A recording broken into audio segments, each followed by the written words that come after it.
Hey everybody, so just continuing our next little Olympic series with some of the athletes that we help regularly in clinic.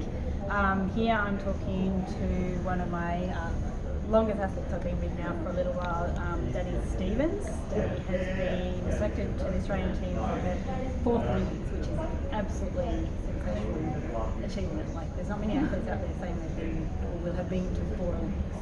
That's pretty incredible. I guess tell us, we're going to learn a little bit about you, Danny. I've been working with you since 2015 when you moved from Sydney to Gold Coast. You were the youngest women's discus world champion when you were 19, I believe? 21. Close. Yeah. That's still pretty young to be world champion. 2009. Oh, 2009, that's right. In athletics, that's like as Australian, that's an amazing achievement in itself too. So tell us, I guess, how did you get started in discus? How are you going to inspire some of this younger generation coming through to get into women's discus? Well, I started with little athletics when I was about 4 years old. I think I did 2 seasons in tiny tots because my older sister started in little athletics, and of course I wanted to run around and chase her and do everything that she did. When I was about 7, we moved to a different athletics club, and I started really taking a liking to shot put and discus, and I had a friend in that age group who was quite good at it as well. We always came first and second at our little athletics on a Saturday morning, and then she said she was going to go along to the local coach for some training, and I was like, well, I want to go along too because I'm competitive and I really like this. So went up to Greystanes athletics field and started training with a guy named Hayden Knowles.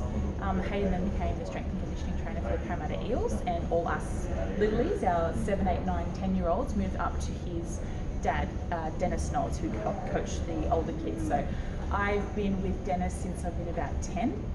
I'm now 33, and so Dennis has taken me from little athletics through to Commonwealth Games, to world champs and world champion and 4 Olympics. So that's how I got involved with with athletics. It started through little athletics, and I think it's pretty rare. The more I talk to people and the more I've been around, that for an athlete to be with a coach for such a long time, and with that, pretty much their first, second coach. That's incredible. Yeah. And you want to inspire a couple of young kids. We were talking earlier saying Australia, unfortunately, this Olympics has had a great representation in field events. So you're keen to inspire little people? Yeah, I think I was saying the other day that I think we're still seeing the Cathy Freeman effect, because I was 12 years old when she won at Sydney 2000 Olympics, and I just recently watched the documentary on that as well. Yeah, it's so good. And hopefully that we can go out there. I think throws and women's throws, the last couple of years we've had world champions.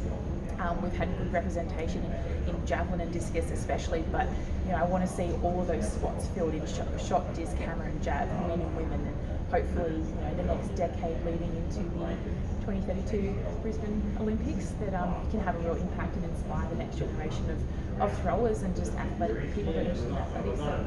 So this is possible to compete on the world stage, and Australian athletes can be really competitive. Agreed. And for those of you that don't know Danny's story, so obviously last year when Tokyo got moved 12 months, there were a lot of athletes that were like, oh, this isn't great, I've got to hang in there 12 months. Danny's story is actually one of great, we've got an extra 12 months. So what were you, 16 weeks out? It's 10 weeks. How long out prior to last year, before Olympics got moved, were you when you had a neck issue? Oh, I think I was, I hurt my neck and my arm as a result of that in late January. Ended up needing pretty urgent surgery at the end of February in 2020, and I think they then postponed the Olympics when I was about 4 or 6 weeks post-op. So I had a disc, a really bad disc bulge in my neck, which was compressing my C5 nerve root, which runs down the front of your arm, and I couldn't lift my arm, and I'm a right-handed discus thrower, so that was pretty significant, not to be even able to lift up a bottle, or a toddler couldn't out-wrestle me at that point. So it was pretty overwhelming, pretty frustrating, and pretty scary. So it's taken a good 10 to 12 months to get my strength back in the gym, and then throwing strength was kind of different too, because the velocity that your arm swings through at took a whole other level of conditioning to get back. So I feel like I kind of only got back to full strength and to full confidence in my right arm at about February in 2021, so I was definitely one of the people who benefited greatly from the postponement from Tokyo in 2020 when I was supposed to be last year. So it's been a really interesting last 12 months, and it's been the most challenging thing that I've ever had to kind of overcome and try and get through as an athlete. And but I definitely want to thank you, Britt, because our appointments every week, you were more concerned with how I was mentally and how I was dealing with it and what kind of space I was in that week. First and foremost in all the physical stuff. And so you definitely helped keep me sane and keep me motivated and accountable. With all the rehab was so tedious and so important, but it also gave me time to rebuild my shoulder because it had some issues there as well. So I think that time was so crucial and played a part in keeping it going forward. Well, and I think Dani's a really good testament to resilience in an athlete too. She's been through a lot. For Olympics, you don't not go through anything, but to have the ability to get up, pick up, and come back again is pretty amazing. And we're really excited to see how you go. Thank you. So a couple of quick questions as well, just to get to know you a little bit more. So for you males out there, listen up. Bench press PB, all-time PB. All-time PB is 109. Yeah, so that's pretty incredible. Yeah. If you're going to go have a dinner where you had some really interesting people around you, who would be 2 people that you'd like to have at your dinner? And you can tell your husband too. Yeah, look, he'll be in there. He'll be a token invite. He can be the third. Very true. I'd say just Martin Luther King. I've always been so interested in history, and especially American history. And so I would have him, and I think just who else would I have? I used to say when I was younger Michael Jackson, because I loved his music. Maybe they're controversial now, but just an interesting character. So yeah, that would be an interesting dinner. It would be an interesting Yeah. Okay. And you are a cat or dog person? Dog. 100%. Don't need to think about that one.